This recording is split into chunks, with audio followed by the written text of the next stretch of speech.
கர்த்தருடைய நாமத்துக்கு ஸ்தோத்திரம். தர்மையான நாளிலே அவருடைய வார்த்தையை தியானிக்க போகிறோம். உங்கள் அனைவருக்கும் இயேசு கிறிஸ்துவின் நாமத்தினாலே என்னுடைய தாழ்மையான வேதத்தில் என்ன காரியங்களை பார்க்கும்பொழுது அப்போஸ்தலர் நடபடிகள் 7ஆம் அதிகாரம் சில காரியங்களை நாம் பார்ப்போம். ஒரு சின்ன பகுதி அதை வாசிப்போம்.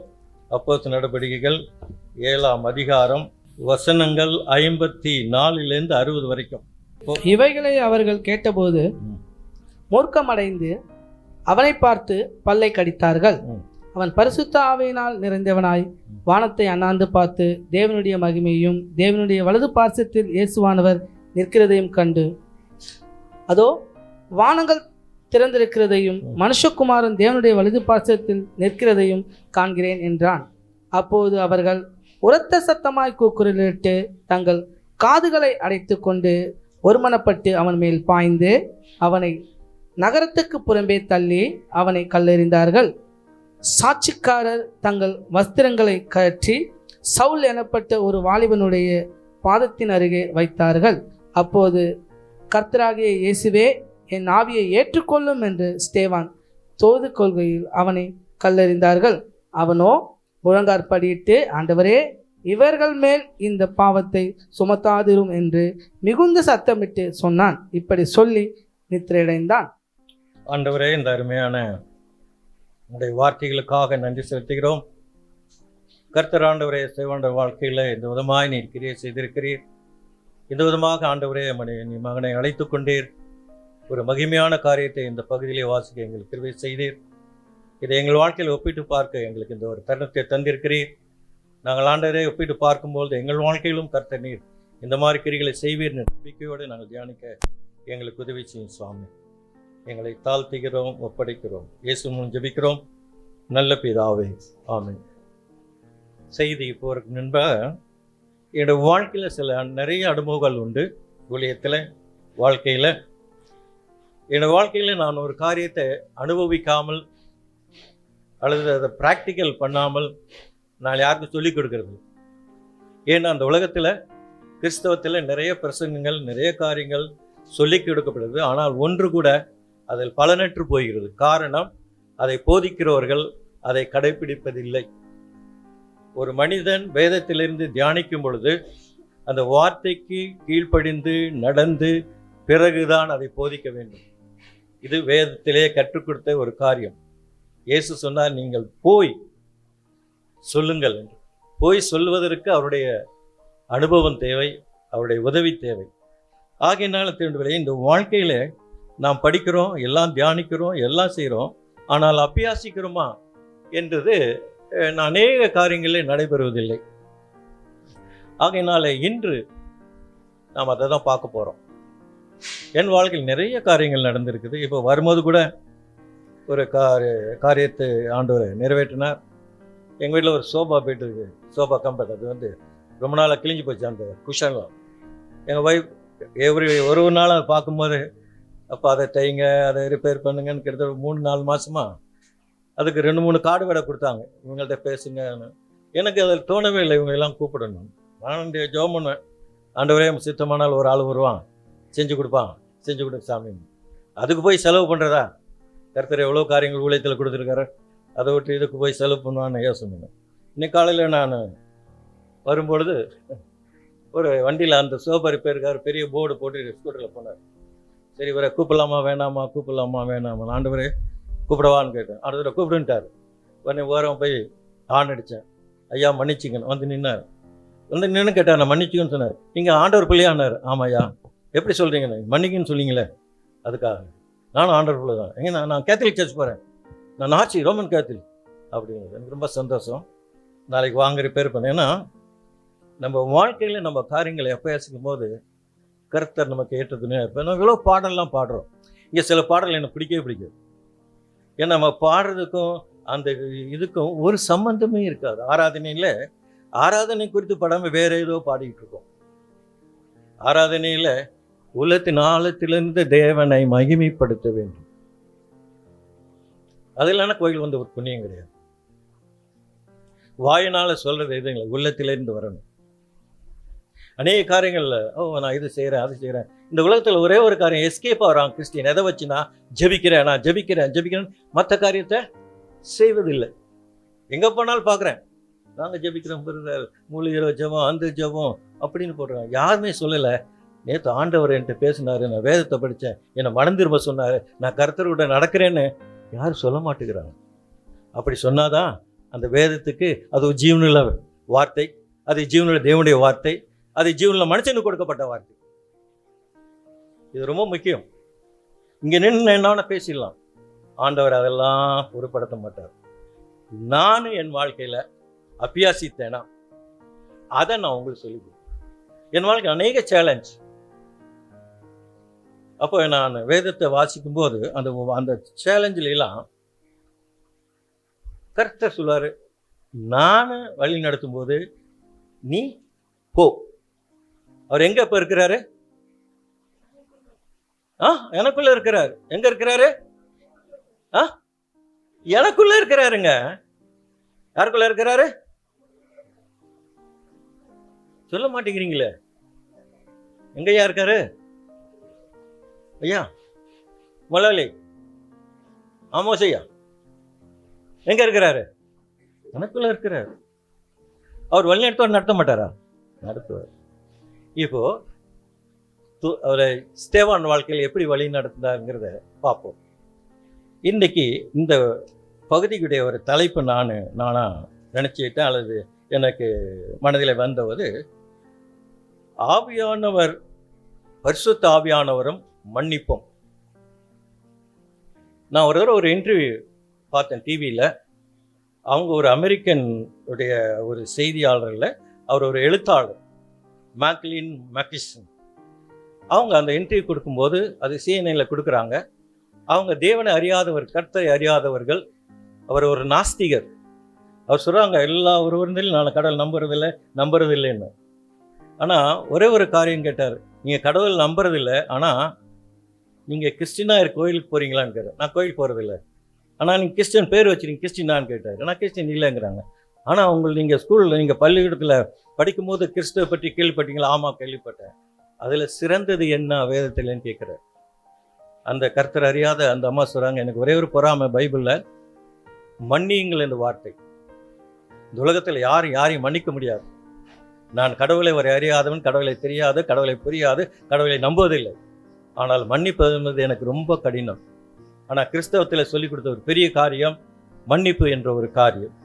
ஆகையினால இந்த பகுதியில் பார்க்குறோம், வேதத்தில் அநேக காரியங்கள் இந்த மன்னிப்பை பற்றி கிங் ஜேம்ஸ் ஆங்கில வேதாமத்தில் 176 தடவை இந்த மன்னிப்பு, ஃபர்கிவ்னஸ்,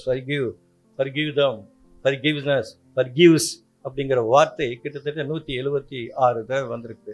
தமிழ் வேதத்தில் கிட்டத்தட்ட 40 மன்னியுங்கள், மன்னிப்பு, மன்னிக்கப்படும், ஒருவருவர் மன்னியுங்கள் என்ற வார்த்தை கிட்டத்தட்ட 45 முறை இந்த வார்த்தை புதிய ஏற்பாட்டிலே வாசிக்கிறோம். ஆகையினாலே தேவனுடைய பிள்ளைகளே, நாம் படிக்கும் பொழுது அந்த பகுதியிலே அவன் என்ன சொல்லுகிறான்னு பார்ப்போம். அவன் ஒரு பெரிய பிரசங்கம் பண்ணுறான். இந்த ஸ்தேவான் அவனை ஏன் கல்லறிகிறாங்கன்னா, அந்த யூதருக்கு இவன் பிரசங்கம் பண்ணுறான். யூத யார்? யூத தலைவர்களுக்கு, யூத குருமார்களுக்கு, வேதபாரிகருக்கு, பரிசேயருக்கு, சதிசேயருக்கு, நூற்றுக்கு அதிபதிகளுக்கு மற்றும் பிரதான ஆசாரியர்களுக்கு அவன் போதிக்கிறான். நீங்கள் 2ஆம் வசனத்திலிருந்து கிட்டத்தட்ட 52ஆம் வசனம் 53ஆம் வசனம் வரைக்கும் அவர் பெரிய பிரசங்கத்தை பண்ணுறாங்க. ஆதியாமத்திலிருந்து இயேசு வந்த வரைக்கும் உள்ள காரியங்களை குறித்து அந்த யூத மக்களுக்கு அவன் ஒரு பெரிய லாங் ப்ரீச்சிங், புதிய ஏற்பாட்டில் ஒரு நீளமான ஒரு பிரசங்கத்தை அங்கே பண்ணுறான். இந்த பிரசங்கத்தை கேட்டு அவர்கள் எல்லாம் மூர்க்கம் அடைந்தார். யார்? யூத குருமார்கள், யூத தலைவர்கள் எழுத்து. அதனால் என்ன செய்கிறாங்க, அவனை இழுத்துக்கிட்டு வராங்க. இந்த 54ஆம் வசனம் படிங்கன்னா,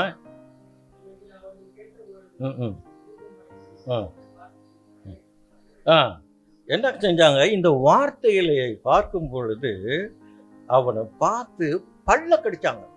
நரன்னு, மவனை நீதான் பேசுகிற, எங்களுக்கு தெரியாத ஒரு வேதமா, எங்களுக்கு நாங்கள் அறியாத ஒரு காரியமா அப்படின்னு அவன் மேலே ஒரு கோபம் கொண்டு பற்களை கடித்தார்கள். பற்கள் எங்கே கடிப்பாங்க? நரகத்துல. ஏசாமி 4 இடத்துல சொல்றாரு புதிய ஏற்பாடுல, விசேஷமாக மத்திய அதிகாரத்துல படிச்சீங்கன்னாக்க 8ஆம் அதிகாரத்துல சொல்றாரு, அங்கே அழுகையும் பற்கடிப்பும். அங்க என்ன இருக்கு? அழுகையும் பற்கடிப்பும்னு சொல்லியிருக்கு. அங்க அழுகையும் பற்கடிப்பும் உண்டு. அந்த அழுகையும் பற்கடிப்பு எங்க இருக்குது? அங்க நரகத்துடைய சாபத்தை அவன் மேல தூக்குறாங்க. அவனை நான் விடமாட்டோம், உன்னை கொன்னுடுவோம். அவனை இவைகளை அவர்கள் கேட்ட பொழுது அவனை பார்த்து பல்லை கடித்தார்கள். அப்போ அவனை பல்ல கடித்தார்கள்னா அவன் என்ன செஞ்சான்? அவன் என்ன செய்றான்? அவருடைய பற்கடிப்பை பார்க்கவில்லை. அவன் பரிசுத்த ஆவியிலே நிறைந்தவனாய் வானத்தை அண்ணாந்து பார்த்து தேவனுடைய மகிமையும் தேவனுடைய வரது பரிசத்தில் இயேசு ஆண்டவர் நிற்கிறதையும் கண்டான். அவன் மேலே கோபமா இருக்காங்க, கண்டபடி அவனை ஏசுறாங்க, அவனை திட்டுறாங்க, அவனை வையிறாங்க, அவன் மேலே பற்கடிக்கிறார்கள். அவ்வளோ கோபமாக இருந்தவங்கள அவன் ஏறெடுத்து பார்க்காமல் அவன் என்ன செய்றான்? வானத்தில் எதுல? ஆவியிலே நிறைந்தவனாய். நீங்க ஆவியிலே நிறைந்தவராயினா என்ன செய்யும்னா, இந்த 3 காரியம் இங்க நடக்கும். 1, ஆவியிலே நிறைந்தவனாய் இருக்கிறதுனால அவன் ஆவி மன்னிப்பது ஒரு ஆவிக்குரிய காரியம். 2, மன்னிப்பு என்பது ஒரு என்ன சொல்றது, ஒரு அதாவது சாக்ரிஃபைஸ், தியாகமான ஒரு வாழ்க்கை. Forgiveness is a spiritual, ஆவிக்குரிய காரியம். Forgiveness is sacrifice, தியாகமான ஒரு வாழ்க்கை. Forgiveness is honored by God. இந்த 3 தான் என் வாழ்க்கையில நடக்குது. யாருடைய வாழ்க்கையில? ஸ்தேவானுடைய வாழ்க்கையில நடக்குது. நிற்கிறதை கண்டான். ஆண்டவர் தன் வாழ்க்கையில மன்னிப்பை நம்ம ஜெபம் பண்ணும்போது அவர் முதல் ஜெபத்தை, ஆண்டோட ஜெபத்தை நம்மளாம் பண்றது இல்லைங்க. மற்ற எல்லா கோயிலும் பண்ணுவாங்க. சிஎஸ்ஐ சர்ச்சில், எல்லா விதமான மெயின்லைன் சர்ச்சஸில் வந்து இந்த ஜெபத்தை பண்ணாமல் சபையை நடத்த மாட்டாங்க. இல்லை, சபை முடிஞ்ச உடனே அதை வாசிப்பாங்க. இந்த பரமண்டலங்கள் பிதாவே. அதில் ஆண்டவர் என்ன சொல்லிக்கிறார்? 14ஆம் வசனத்தில், நாங்கள் எங்களுடைய கடனாளிகளை மன்னிக்கிறது போல எங்கள் கடன். இதை தான் பார்க்க போகிறோம். இந்த கடனாளிகளை மன்னிப்பது அவ்வளவு ஈஸி கிடையாது. ஆகையினால இந்த பெரிய ஒரு சம்பாசனைக்கு பின்பு அந்த வேத பாதகர்கள் அவன் மேலே கோபம் கொண்டு எழுகிறார்கள். அப்போ நம்ம பார்க்குறோம், இந்த 4 இடங்களில் வேத சொல்லியிருக்குது பற்கடித்தார்கள் என்று. 1, மத்தேயு எழுதின சுவிசேஷம் 8ஆம் அதிகாரம் 12ஆம் வசனம், 13ஆம் அதிகாரம் 42ஆம் வசனம், 24ஆம் அதிகாரம் 56ஆம் வசனம், 25ஆம் வசனம், 30ஆம் வசனம் சொல்லியிருக்குது, அங்கே அழுகையும் பற்கடிப்பும் இருந்தது என்று. அங்கே இருள் மட்டும் இல்லை, அந்தகாரம் மட்டும் இல்லை, பற்கடிப்பும் இருந்ததுன்னு போட்டிருக்குது. ஆகையினாலே தேவனுடைய பிள்ளைகளே, நாம எப்படி இருக்கிறோம்? நம்ம வாழ்க்கையில நமக்கு நம்முடைய பரிசுத்தாவின் நம்மள இருக்கும்போது என்னுடைய மன்னிப்பு அது ஆவிக்குரியதாக இருக்குதா? ஆவிக்குரியதாக இருக்குதா? அங்கே அவர்கள் அவனை இழுக்கும் போது, அவனை வந்து சபிக்கும் பொழுது, அவன் வானத்தை பார்க்கும் பொழுது இயேசு அவனுக்கு காட்சி தருகிறார். இன்னைக்கு தேவனுடைய பிள்ளைகளே, ஆண்டவர் நமக்கு காட்சி தரக்கூடிய தெய்வமாக இருக்கிறார். எல்லாருக்கும், ஸ்தேவானுக்கு மட்டும் இல்லை, எனக்கும் உங்களுக்கும் எல்லாருக்கும் அவர் உங்களுக்கு தரிசனம் காண்கிற காரணம் நம்ம வாழ்க்கையிலேயே இல்லை. நம்ம வாழ்க்கை எப்படிப்பட்ட வாழ்க்கை என்று பவுல் சொல்கிறார். தீத்துக்கு எழுதும்போது சொல்றாரு, நம்ம வாழ்க்கை எப்படி இருந்தது அப்படிங்கிறத தீத்துக்கு ரொம்ப பயங்கரமாக எழுதுகிறார். தீத்து எழுதுகிற நிருபம் 3ஆம் அதிகாரம் 4ஆம் வசனம் படித்தோன்னா, 3ஆம் அதிகாரம் 3ஆம் வசனம் படிச்சோன்னா, இந்த மாதிரி யாராவது படிங்க. தீத்து எழுதின நிருபம் 3ஆம். ஏனெனில் முற்காலத்திலே நாமும்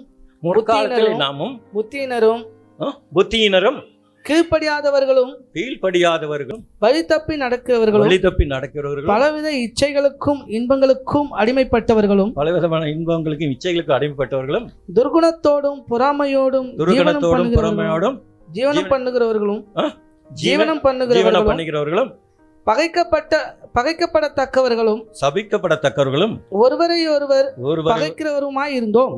கிட்டத்தட்ட 8 காரியங்கள். இப்படிப்பட்ட ஒரு பாவ நிலையில இருந்தவர்களை இயேசு கிறிஸ்து அந்த சொந்த இரத்தத்தினால என்ன செஞ்சாரு? மீட்டு கொண்டார். அவர் இப்படிப்பட்ட ஒரு மீட்பை நமக்கு கொடுத்திருக்கிறதுல நாம் எப்படி இருக்கணும்? ஆவியிலே நிறைந்தவர்களாக இருக்க வேண்டும். அதுதான் சொல்றது. முதல் வார்த்தை நான் பார்க்கும்பொழுது, மன்னிப்பு என்பது உங்கள் வாழ்க்கையில ஒரு ஆவிக்குரிய செயல்பாடு.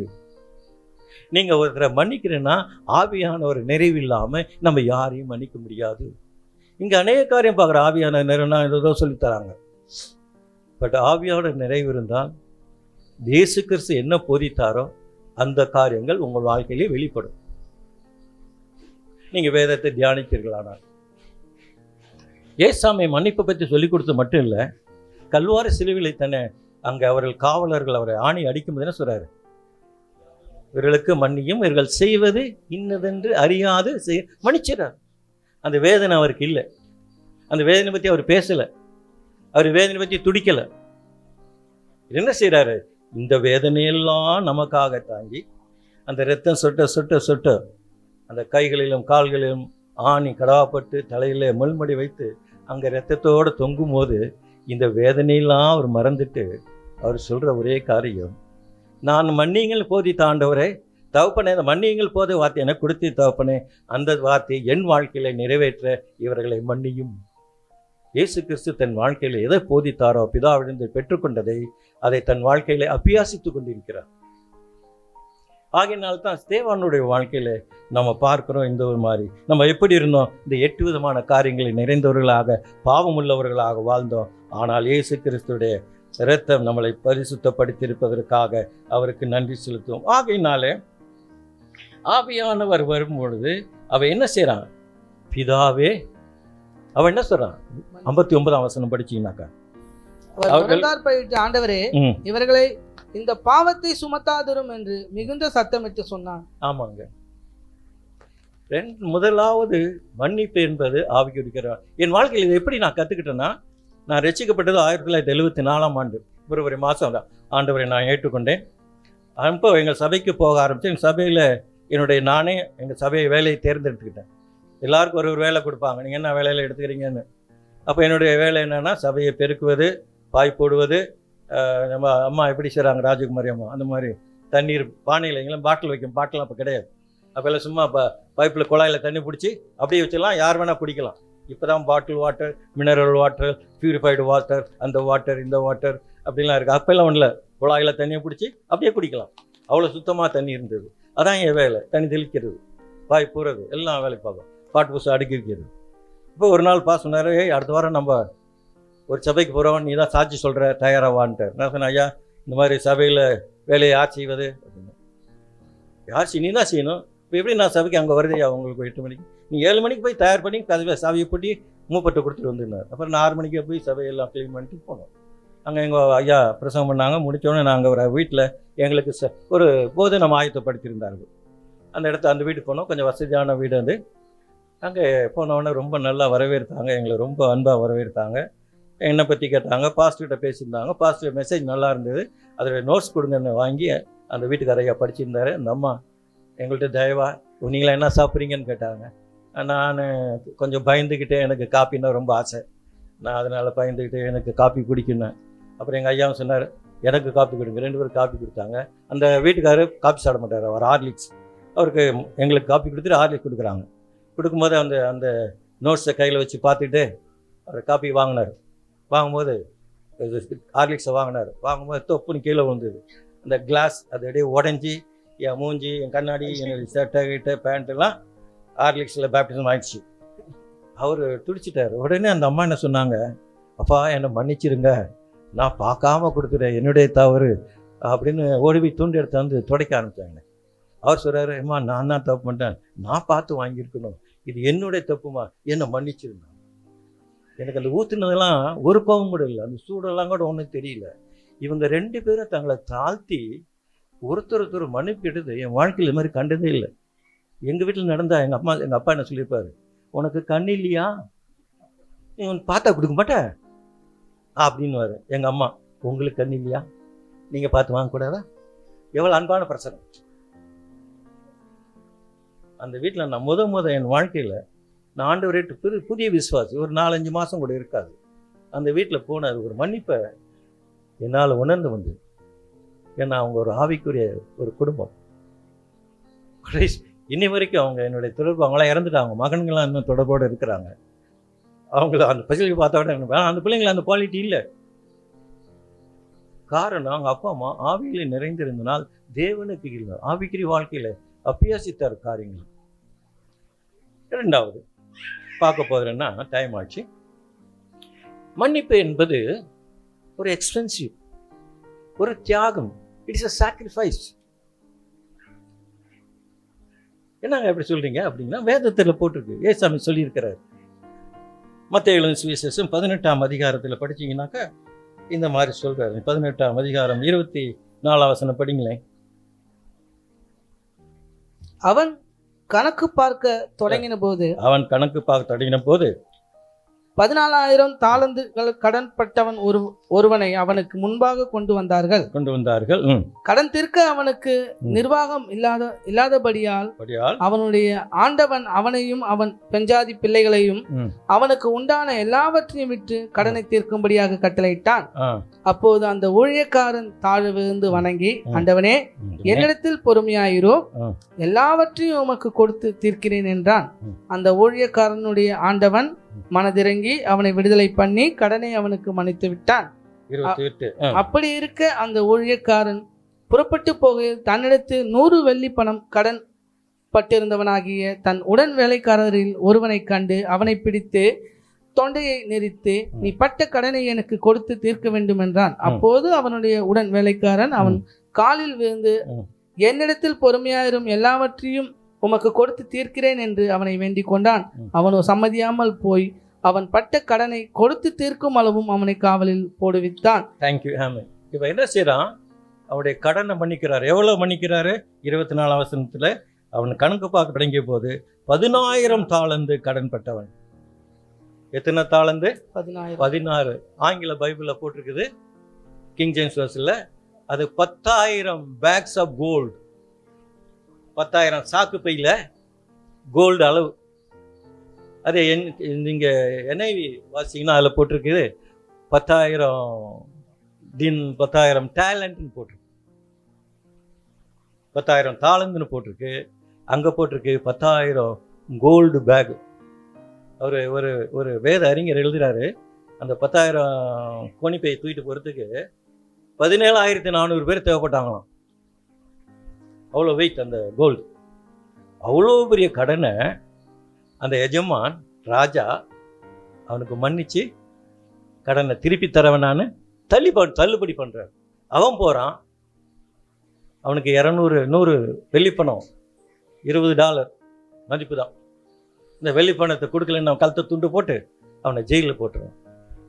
காரணம் என்னன்னா, இந்த 10,000 தாளந்து பெற்றவனுக்கு தன் ஆண்டவன் மன்னித்த 16,000 தாளந்த அருமை தெரியல.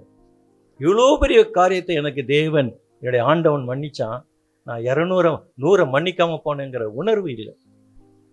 ஏன்னா இது ஒரு சாக்ரிஃபைஸ். அந்த ராஜா அவனுக்குள்ள அந்த 10,000 பை கோல்டை அவனுக்கு மன்னிச்சிட்டான். அது ஒரு தியாகம் பண்ண. அந்த தியாகத்தை உணராத இந்த ஊழியக்காரன் 100 வெள்ளி தாளந்து உடையவனை கழுத்து போட்டு தூங்கி. காரணம் என்னன்னா, அவன் இந்த மன்னிப்பை உணராதவனாக இருந்தான், அந்த மன்னிப்பை மறந்தவனாக இருக்கிறான். தேவனுடைய பிள்ளைகளே, நாமும் இன்னைக்கு இப்படி இருக்கிறோம். என்னுடைய பாவத்தை என்னுடைய ஆண்டவர் மன்னித்தார், நான் மற்றவர் மன்னிக்கிறோமா? தலையை அப்படிப்பட்ட ஆட்டா நீ மன்னிக்கிறோமா இல்லையா? இல்லை. கணவன் மனைவி சண்டை வந்தேன்னா சொல்கிறோம், போன வருஷம் அதே தான் திட்டினீங்க, இந்த வருஷமும் மறக்கிறது கிடையாது, ஞாபகம் வச்சுக்கோம் அதெல்லாம். ஆனால் தேவன் மன்னித்தாருங்கிறத மறந்துடுவோம். இதுதாங்க பொல்லாததை சிந்திப்போம். ஆவியானவர் முன்னிலையில் அபிஷேகித்திருந்தால் பொல்லாத சிந்திக்க மாட்டோம், நீதியை சிந்திப்போம், நிதானமாக இருப்போம். அந்த அந்த அந்த அந்த ராஜா அவனுக்கு 10,000 தாளந்த மன்னிச்சிருக்கிறான். இந்த பாவி மறந்து போனான். அதை இன்னைக்கு இயேசு கிறிஸ்துவின் பிள்ளைகள், நாம் அவருடைய பிள்ளைகள் என்று அழைக்கப்படுகிற நாமும் அவர் பிடித்த அந்த கல்வாரி சிலுவையில் மன்னித்த பெரிய மன்னிப்பை மறந்துட்டு மற்றவங்கள மன்னிக்காமல் இருக்கிறோம் தேவன் பிள்ளைகளே, எவ்வளோ கொடூரம். எனக்கு எங்கள் சபையில் கற்றுக் கொடுத்தாங்க. நான் ரட்சிக்கப்பட்ட உடனே சபைக்கு போன 2 வாரம் கழிச்சு இந்த கெட்டிகளை விசாரித்தாங்க, என் கூட பேசுனாங்க. அப்போ எங்கள் பாஸ்டர், நீ என்னென்ன தப்பு செஞ்சு நான் உட்கார கேட்டுருந்தேன். சொன்னேன், இந்த மாதிரிலாம் தப்பு பண்ணேன், ஆண்டவர் மன்னிச்சுட்டா இருப்பா உனக்கு அப்படின்னாரு. இப்போ என்ன செய்யணும்னு நான் இதெல்லாம் போய் நீ மன்னிப்பு கேள்வி உங்கள்கிட்ட எல்லாம் எழுதி ஒரு லிஸ்ட்டே கொடுத்துட்டாரு. அதில் எங்கள் அத்தை வீட்டில் ஒரு 4 அண்ணா திருடி இருந்தேன். 4 அண்ணாங்கிற 25 பைசா. ஒரு காலத்தில் எங்கள் அத்தை வீட்டில் நான் போயிருந்தப்போ அங்கே அத்தை வீட்டில் காசெல்லாம் போட்டு வச்சுருப்பாங்க. எனக்கு பார்த்து ஆசையாக இருந்தது. ஒரு 4 நாள் எடுத்தாக்கா 4 நாள் பெரிய காசு, நல்லா ஒரு நாள் பூரா தீனி வாங்கி சாப்பிட்லாம். 4 நாள் லவட்டி பாயில் போட்டு நான் பாட்டுக்கு. அப்போ என் பாஸ்டர் 4 நாள் திருநியான்னு கேட்டார். ஆமாம், போய் மன்னிப்பு கேளு. நான் சொன்னேன், பாஸ்டர் எங்கள் அத்தை வீட்டுக்கு போனோன்னா 3 ரூபா பஸ் டிக்கெட்டு, வரத்துக்கு போகிற 3 6 ரூபா, என்கிட்ட 6 ரூபா இல்லை, எப்படி நான் மன்னிப்பு கேட்குறேன்? நீ என்ன செய்யவே தெரில, நீ போய் மன்னிப்பு கேட்டுவான்னு. அப்போ நான் ஆண்டவரே மன்னிப்பு கேட்குறேன், நான் இவ்வளோ தூரம் எங்கே போகிற சாமி? திடீர்னு எங்கள் அத்தையும் எங்கள் மாமாலாம் ஒரு நாள் திடீர்னு வந்து இறங்கிட்டாங்க எங்கள் வீட்டுக்கு. எங்களை எங்கள் அப்பாவுக்கு உடம்பு சரியில்லை, வந்து பார்க்க வந்துட்டாங்க. பாடி 6 ரூபா மிச்சம், காசு செலவழிக்க வேணாம். அப்புறம் எங்கள் அத்தை காலைல விழுந்து மன்னிப்பு கேட்டேன். எங்கள் அத்தை அழுதுட்டாங்க. ஏண்டா அத்தை இத்தனாம் தேதி இத்தனை வருஷம் வரும்போது உங்கள் வீட்டில் 4 நாள் திருடிட்டேன். அன்றைக்கி தான் தெரியும் நான் இயேசுவை ஏற்றுக்கொண்டு எங்கள் வீட்டில் எல்லாருக்கும் தெரிஞ்சுது. இப்போ என் தம்பி சொன்னான், அவன் இயேசுவை ஏற்றுக்கொண்டு அப்போ தான் மன்னிப்பு கேட்குறான். அன்றைக்கி தான் எங்கள் வீட்டில் நான் அந்த சாட்சியை சொல்ல முடியும். திடமாக நேரம் எங்கள் அத்தை காலில் ஒன்று, அத்தையை மன்னிச்சிருக்கணும். வேண்டாம், 4 நாள் திருடிட்டேன் எத்தனாம் தேதி உங்கள் வீட்டில். இல்லைடா நான் திருடினது எங்களுக்கு ஞாபகம் இல்லைடா. நீ உனக்கு ஞாபகம் இல்லை, எனக்கு ஞாபகம் இருக்கேன், திருடினது நாளில். ஆனால் அன்னையிலேருந்து ஆண்டவர் வாழ்க்கையில் ரொம்ப காரியங்களை செய்ய ஆரம்பித்தார். நான் நினச்சேன், 6 ரூபா கொடுத்து செலவு பண்ணுறது ரொம்ப கஷ்டங்க. என் சம்பளமே 110 ரூபா தான். 110 ரூபா நாங்கள் 6 ரூபா செலவழிச்சுட்டா எனக்கு கஷ்டம். ஏன்னா சபைக்கு காணிக்கு கொடுக்கணும், மற்ற காரியங்களை செய்யணும், வீட்டுக்கு பணத்தை கொடுக்கணும், எல்லாம் பார்க்கணும். ஆனால் ஆண்டவர் ஆவியானவர் உங்களை நிறைத்திருந்தால் அவர் எல்லாவற்றையும் உங்களுக்கு வாய்க்க பண்ணுவார். இவ்வளோ காரியங்கள் நடக்கும் பொழுது இயேசு எங்கெங்க போயிருந்தாரு? கல்லறிகிற காரை ஈஸியா? உங்களை ஒரு உங்கள் சட்டையை அவர் சட்டை விடலாம் கழட்டி வச்சுட்டாங்க, எல்லாம் அன்றோட நிற்க வச்சுட்டாங்க. அவரை யாரை? ஸ்தேவானை. அப்போ அவனை இழுத்துட்டு போனால் காதையும் கையையும் முடியையும் தான் பிடிச்சி இழுத்துட்டு போயிருப்பாங்க. அவனை எப்படி இழுத்துட்டு போயிருப்பாங்க? அவனுடைய கையையும் அவன் காலையும் அவனுடைய முடியையும் அவனுடைய காதையும், ஏன்னா இழுக்கக்கூடிய பாகம் அதான் இருக்குது உடம்புல, அதில் இழுத்துட்டு போயிருப்பாங்க. அவ்வளோ வேதனையிலையும் அவன் என்ன செய்கிறான்? அவங்கள பார்க்கல, யார் காதை பிடிச்சா, யார் கையை பிடிச்சா, யார் மயிரை பிடிச்சாங்க. அவன் யாரை பார்க்குறான்? பரலோகத்தை நோக்கி பார்க்குறான். நமக்கு ஒரு காரியம் நமக்கு எதிராக சம்பவிக்கும் போது ஆவியானவர் உங்களை கிரியை செய்தால் நம்முடைய எண்ணம், நம்முடைய சிந்தை, நம்முடைய பார்வை தேவனை நோக்கி இருக்கும். தேவனை நோக்கி இருக்கணும். அங்கே அவனுடைய வாழ்க்கையில மன்னிப்பது ஒரு ஆவிக்குரிய ஜீவியமாக இருந்தது. மன்னிப்பது ஒரு சாக்ரிஃபைஸ், தியாகமாக இருந்தது. மன்னிப்பு என்பது தேவனால் அங்கீகரிக்கப்பட்டது, தேவனால் கனப்பண்ணப்பட்டது. அவன் மன்னிக்கும் போது இயேசு எங்க நிற்கிறார்? இயேசு பிதாவுடைய வலதுபுறத்தில் நிற்கிறவராக வீட்டு காண்கிறான். மற்ற இடத்துல பண்ண எங்க பிதா, இயேசு கிறிஸ்து பிதாவின் வலதுபுறத்தில் வீட்டிருக்கிறவராக காண்கிறோம். அவர் வலதுபுறத்தில் உட்கார்ந்து இருக்கிறார் பார்க்கிறோம். இங்கே இவனை தரிசனம் கொடுக்கும்போது அவர் நிற்பதாக பார்க்குற காரணம் என்னன்னா, அவனுடைய செய்கையை பார்த்து இயேசுவை எழுந்து பிதாட்டி நின்றார். அவனை கனம் பண்ணார்.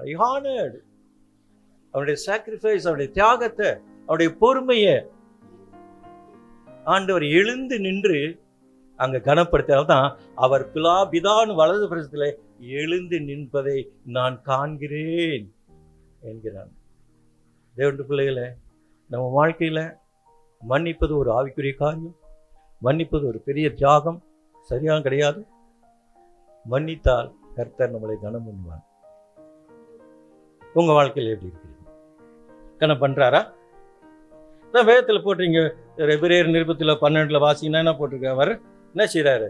அங்கே பிதாவின் வலதுபுறத்தில் வீற்றிருக்கிறவராக நம்ம காண்கிறோம். ஆகையினால உங்கள் வாழ்க்கையில் நீங்கள் மன்னிக்கும் பொழுது என்ன செய்யணும்? 59ஆம் வசனம் வாசிக்கும் போது வாசிங்க, கடைசியாக வாசி முடிச்சு. கர்த்தராகிய இயேசுவே என் ஆவியை ஏற்றுக்கொள்ளும் என்று ஸ்தேவான் தொழுது கொள்கையில் அவனை கல்லெறிந்தார்கள். அவனோ போதும்பா. அங்கே அவனை எப்ப கல்லெறிகிறார்னா அவரை தொழுது கொள்ளும் போது கல்லெறிகிறார். அவனை கல்லெறியும் போது இழுத்துட்டு வரும்போது அவன் தொழுது கொள்ளல. அவனை இது பண்ணும் போது சட்டைகளாக உரிக்கும் போது அவன் தொழுது கொள்ளல. அவனை கல்லெறியில. ஆனா அவன் தொழுது கொள்ள ஆரம்பிச்சான். எப்படி கல்லறிஞ்சாருன்னா அவன் பிரசங்கம் பண்ணதெல்லாம் காதை மூடிக்கிட்டு இதெல்லாம் அங்கே கேட்க யாருடா உன்னை கொன்னுடுவான்டான்ட்டு கல்லெடுத்து எறிந்தார்கள். எப்போ அவன் என்ன பண்றான்? அவன் தேவனை ஆராதிக்கிறான். எப்போங்க மனுஷன் தேவனை ஆராதிக்க முடியும்? எப்போ சொல்லுங்க? இதே போர் அடிச்சு தூக்கம் முடிச்சிடும் என்ன? எப்போ நமக்கு ஆராதிப்போம்? நீங்களே சொல்லிடுங்கல்ல. இதெல்லாம் கேட்டு டயத்தை வேஸ்ட் பண்ணலாம் என்ன வெற்றி இல்லையா? மனசுல பாரமா வரும்போது தான் இந்த ஆராதிப்போம். செயின்ட் அகஸ்டஸ் பேப்டிஸ்ட் நிறுவனர் அவர் சொல்றாரு, நீங்க ஒரு தடவை பாட்டு பாடிங்கன்னா 2 தடவை ஜபத்துக்கு சமானங்கிறார். என்ன சொல்றாரு செயின்ட் அகஸ்டஸ் என்ன சொல்றாரு? நீங்க ஒரு தடவை பாடினா 2. எப்ப பாடுவான்? மனசுல பாரம் வரும்போது பாடுவான். பாரம் வரும்போது பாடுவான். ரோடு போறாங்க, அந்த ரோலர் நாங்க ஏழைலாம் ஐலிஸ் வந்து பாடுங்க. ஏன்? அந்த பழு தாங்கணும். அந்த தாங்கிறதுக்கு இப்ப ஆண்டவரை தொழுது அந்த பாரம் வந்துடுச்சு, அவரை பாடுவோம். நீங்க உங்க மனசுல பாரம் இல்லைன்னா கடவுளை ஆராதிக்க முடியாது. இன்னைக்கு இந்த ஆராதனைலாம் வெளியரங்கமா இருக்குது. அதை தான் எல்லாம் விரும்புறோம். போன வாரம் வந்தாங்க வீடு, போன வாரம் சர்ச்சு போனீங்களா? ஆமாம் பிரதர், போயிருந்தான் பிரதர். ஆனந்த பிரதர் பண்ணி ஆமாம் போனோங்க. ஆராதனை பண்ணது ரொம்ப நல்லா இருந்தது பிரதர். ஏன்னா அவர் வேடிக்கை பார்க்க போனார், அவர் ஆராதிக்க போல. என்ன பண்ணாரு? இங்க அநேகர் ஆராதிக்க வரணும், வேடிக்கை பார்க்க இல்லை இல்லையா? அதான் சொல்றாரு. ஆராதனை எப்படி இருந்து போன வாரம் நல்லா இருந்தது. இந்த வாரம் பாஸ்டர் ஒரு காசு சொன்னார், ரொம்ப நல்லா இருந்தது. தேர்ந்த பிள்ளைகளே, நாம் அப்பியாசிக்க வேண்டிய காரியங்கள் நிறைய பைபிள் உண்டு. This is very important. நம்ம வாழ்க்கையில தாழ்மை வரும். நான் என்னைக்கு மன்னிப்பை அவர் ஆவிக்குரிய காரியமாக எடுத்துக்கொண்டு அவனில் ஆவியானவர் நிறைந்ததினால்தான் அவன் என்ன செஞ்சான்? அவங்கள மன்னிச்சான். ஆவியானவர் நிறைந்ததுனால தான் அந்த வழியெல்லாம் தாங்கிக்கிட்டான். அந்த ஆவியானவரை அவன் நிறைந்திருந்தன அபிஷேகத்தினால அவன் அவர்களை எதிர்த்து சொல்லவில்லை, குறை சொல்லலை. கர்த்தரை பார்த்தான், கர்த்தர்கிட்டே தன் ஜீவனை ஒப்பு கொடுத்தான். நம்ம வாழ்க்கையில் ஒப்பிட்டு பார்ப்போமா? நான் ஸ்தேவானை போல இருக்கிறானா? என் வாழ்க்கையில் கர்த்தர் அநேக காரியங்களை செய்தார் இல்லையா? ஒன்றும் இல்லை. நான் இந்த ட்ரெயின்லாம் நிறைய ட்ராவல் பண்ணுவேன். அப்போ அந்த சீட்டுக்கிட்டு மாறி உட்காந்துட்டா என்ன கடுப்படிப்பாங்க தெரியுமா? கொலையே பண்ணிடுவாங்க. ஏன்டா என் சீட்டில் உட்காந்து? நாங்கள் எப்போ போனாலும் ஒரு ஓரமாக உட்காந்துருவாங்களா, சண்டையெல்லாம் முடிஞ்ச பிறகு என் சீட்டுக்கு போவோம். ஐயா இது என்னுடைய சீட்டு கொடுக்குறீங்க. சில பேர் படுத்துவாங்க, பெண்கள், என்னால் மேலே ஏற முடியல, நான் மேலே ஏறி படுத்துக்கூடாது, சத்தக்கூடாது. காரணம் என்னன்னா, நமக்கு ஒரு வாய்ப்பு கொடுத்தார் ஆண்டவர் அவரை பற்றி அறிவிக்கிறது. உங்கள் வாழ்க்கையில் ஆண்டவர் உங்கள் ஜீவனை ஒரு நாள் கொடுத்தாருன்னா உங்கள் வாழ்க்கையில் அவரை அறிவிக்கிறது. இந்த மன்னிப்பை நீ செஞ்சிட்டீங்கன்னா இந்த உலகத்தில் செய்ய முடியாத ஒரு காரியம் மன்னிப்பு. ஒரு காரியம் மன்னிப்பு. ஒரு தடவை நான் ஒரு கவர்மெண்ட் காலேஜில் ஒர்க் பண்ணியிருந்தேன். அப்போது லீவ் லெட்டர் எழுதும்போது நான் ஃப்ரெண்டை பார்க்க வரேன், லீவ் கொடுங்கன்னு எழுதி கொடுத்துட்டு போயிட்டேன். உடனே எங்கள் மேனேஜர் இன்னும் ஆப்ஷன் போட்டார். அடுத்த நாள் வந்து எங்கள் மேனேஜர் கொடுத்தாரு, உனக்கு நேற்று ஆப்ஷன் ஏன் சார்னு, நீ ஃப்ரெண்டை பார்க்க போகிற லீவ் தரமாட்டாங்க அப்படின்ட்டார். நான் சொன்னேன், அப்படி எங்கள் சட்டம்லாம் இல்லையா அப்படின்னு. கிடையாது போ அப்படின்ட்டார். நேராக ஜெபம் பண்ணேன், ஆண்டவரே இந்த ஆளை எப்படி கவுக்கிறது? ஆண்டவர் சொன்னார், நேராக பிரின்ஸிபல்கிட்ட போ, உடைய குறைய சொல்லுன்னார். நேராக பிரின்ஸிபல்கிட்ட போனேன். ஏன்னா அவருக்கு நேரடி தொடர்பு எனக்கு உண்டு. யார்ட்டும் பிரின்ஸிபல் ரூம்லாம் போக முடியாது, நான் எப்போ வேணால் போகலாம் வரலாம். ஏன்னா நமக்கு அந்த ஒரு அதிகாரம் கொடுத்துருந்தார் அவர். நேராக போனேன். எப்போ பார்த்தாலும் என்ன சண்முகம் வாங்க சண்முகம் ஃப்ரீயாக பேசுவார் மற்ற காரியங்களெல்லாம். கேட்டு என்ன சண்முகம்? இல்லை சார், நேற்று லீவ் எடுத்தேன், மேனேஜர் ஆப்ஷன் போட்டார். ஏன்னாரு, நான் ஃப்ரெண்டை பார்க்க போகிறேன்னு லீவ் கேட்டேன், என்ன லீவ் கேட்டீங்க? கேஷுவல் லீவ் கேட்டேன். என்ன போட்டார் அவர்? ஆப்சன்ட் போட்டார். கூப்பிட்டு மேனேஜர் என்ன கூப்பிட்டார். மேனேஜர் வந்தார். என்ன சார் லீவ் லெட்டர் என்ன பண்ணார்? கொடுத்தாரு. ஏன் ஆப்சன்ட் போட்டிங்க? இல்லை அவர் ஃப்ரெண்டு. கேஷுவல் லீவ் என்பது சினிமாவும் கூட போகலான்னு எழுதுறான். அவன் விருப்பம். லீவ் கொடுக்க வேண்டியது உன் விருப்பம். என்ன லீவ் கொடுக்காம சட்டம் சொல்லுது கேஷுவல் லீவ் எதுக்கு வேணால் எடுத்துக்கலாம்.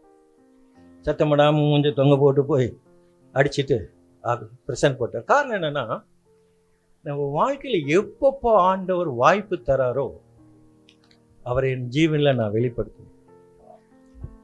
அப்போ வெளிப்படுத்தணும்னா எந்த ஒரு காயமும் நம்மளை வேதனைப்படுத்த அவர் சொல்கிறான், என் ஆவியை உன் கரத்தில் போடுது சாமி. ஆண்டவரே, இந்த அருமையான வேலையிலுமாக உங்கள் நன்றியோடு ஸ்தோத்திரிக்கிறோம் ஆண்டவரே. உங்களுடைய வார்த்தைகளுக்காக நன்றி செலுத்துகிறோம், உங்களை துதிக்கிறோம் ஆண்டவரே. இந்த வார்த்தைகள் ஆண்டவரே எங்களோடு பேசுனதற்காக நன்றி. ஸ்டேவன் வாழ்க்கையில் இந்த விதமாக ஆவியானவர் அவன் செயல்படுத்தி ஆண்டவரே அவனுக்கு தரிசனத்தை காண்பித்தார் ஆண்டவரே. நின்றவராக இருந்து அவனை ஆசீர்வதித்தார் ஆண்டவரே. நின்றவராக இருந்து ஆண்டவரை அவனை ஏற்றுக்கொண்டீர் ஆண்டவரே. அவன் வாழ்க்கையில் செய்த பெரிய அற்புதங்களுக்காக அவனை சாட்சியை நிறுத்தினதற்காக நன்றி ஆண்டவரே. எங்கள் வாழ்க்கையிலும் நாங்களும் எங்கள் ஜீவியத்தில் ஆண்டவரை மன்னிப்பது ஒரு ஆவிக்குரிய காரியமாக, மன்னிப்பு என்பது ஒரு சாக்ரிஃபைஸ் என்பதை உணர்ந்து ஆண்டவரை எங்கள் தேவன் எங்களை கனம் பண்ணுவார் என்ற நம்பிக்கையோடு நாங்கள் வாழ்க்கையில் நாங்கள் அபியாசிக்க கர்த்தராய் தேவன் ஆவியானவர் எங்களுக்கு உதவி செய்ய வேண்டும் என்று எங்களை ஒப்படைக்கிறோம். தொடர்ந்து எங்களோடு பேசும், எங்களை வழி நடத்தும், எங்களை ஆசீர்வதியும். இயேசு மூலம் ஜெபிக்கிறோம் நல்ல பிதாவே, ஆமென்.